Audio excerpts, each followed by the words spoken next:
Pro dnešní výlet jsme dostali tip od jednoho našeho diváka. Poradil nám, že na Hostýnských vrších se nachází krásná rozhledna, takže se na ní půjdeme podívat. A za tip panu Tomášovi děkujeme.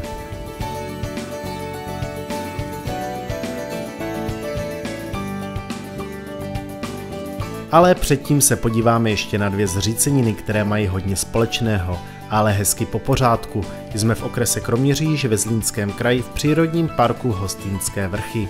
Náš výchozí bod bude železniční stanice Podhradní Lhota. Můžete také vyjít přímo z centra obce. Z Podhradní Lhoty se po zelené turistické stezce vydáme ke zřícenině hradu Nový Schaumburg nebo také Zubříč a hned následně navštívíme i jeho staršího brášku, a to zříceninu hradu Schaumburg. Pak nás bude čekat trochu delší výšlap až k vrcholu Keltský Javorník, na kterém je již zmíněná rozhledna, a ta bude naším cílem dnešního výletu. Výhledy z ní opravdu stojí za to, tak vydržte až do konce. Stejnou cestou se pak budeme vracet, anebo když jedete vlakem, můžete po zelené turistické trase dojít až do Loukova, kde na železniční zastávce zelená turistická trasa končí. Železniční stanici Podhradní Lhota jsme vybrali záměrně, protože kousek od ní na autobusové točně se nachází miniatura hradu Schaumburg, ale my se podíváme na samotné hrady, teda na to spíš, co z nich zbylo.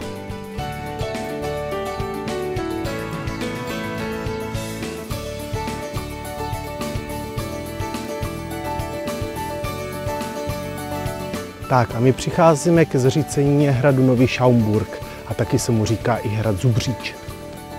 Tento hrad nahradil svého předchůdce, hrad Schaumburg, na ten se podíváme později. První zmínka o hradu pochází z roku 1360. Na počátku 15. století jej kvůli finančním problémům zastavil olomoucký biskup Jan XI. Mráz.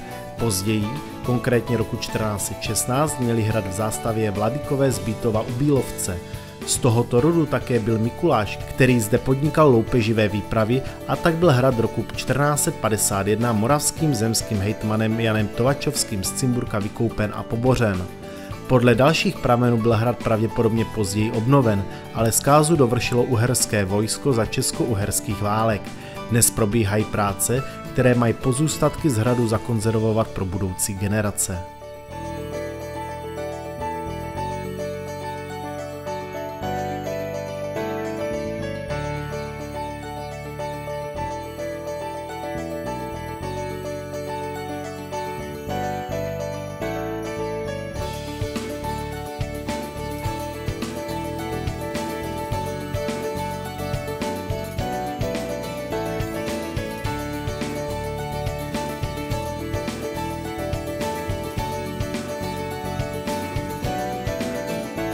Tak, Nový Schaumburg jsme viděli a teď se podíváme na jeho staršího brášku.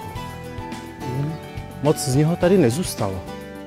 A není divu, protože náklady na jeho údržbu byly kvůli své poloze astronomické, ale nepředbíhejme. Hrad Schaumburg nechal postavit v letech po roce 1272 olomoucký biskup Bruno ze Schaumburku jako své reprezentativní sídlo. To dostalo jméno podle rodového sídla v Dolním Sasku. Tehdy se jednalo o rozsáhlý obdélníkový hrad o rozměrech 120 x 50 metrů. Na jižní straně byl 10 metrů široký hradní příkop s padacím mostem. V roce 1275 byl hrad již natolik rozestavěný, že se na něm uvádí purkrabí Mikuláš z Choryně. Po smrti biskupa Bruna byl hrad poškozen, ale poté byl opraven a v roce 1307 byl funkční. V letech 1320 až 1325 se na něm ještě nacházel purkrabský úřad, ale právě po roce 1325 již hrad přestal plnit svoji funkci a zanikl. A právě někdy v polovině 14. století ho nahradil blízký Nový Schaumburg, který jsme již viděli.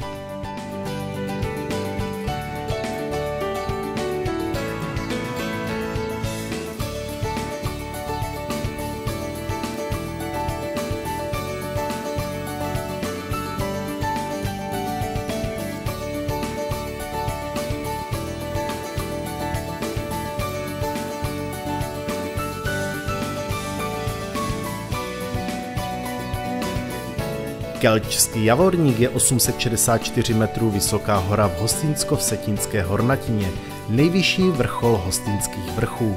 Na jeho vrcholu byla 15. září 2015 slavnostně otevřena rozhledna a od následujícího dne byla zpřístupněna veřejnosti.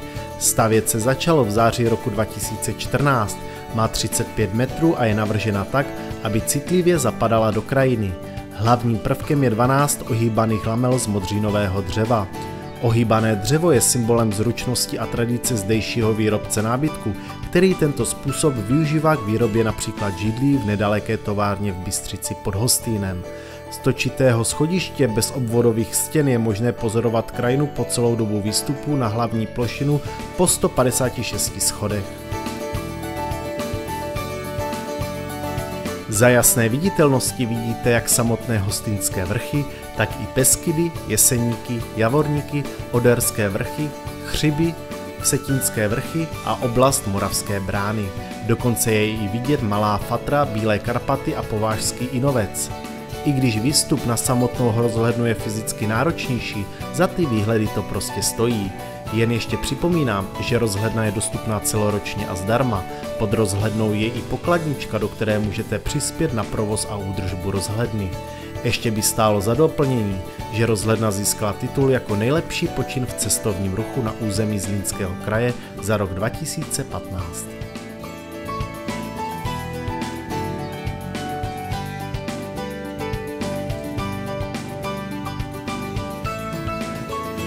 No a my se z výhledy z Kaličského Javorníku s vámi loučíme.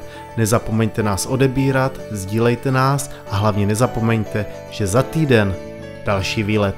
Nashledanou.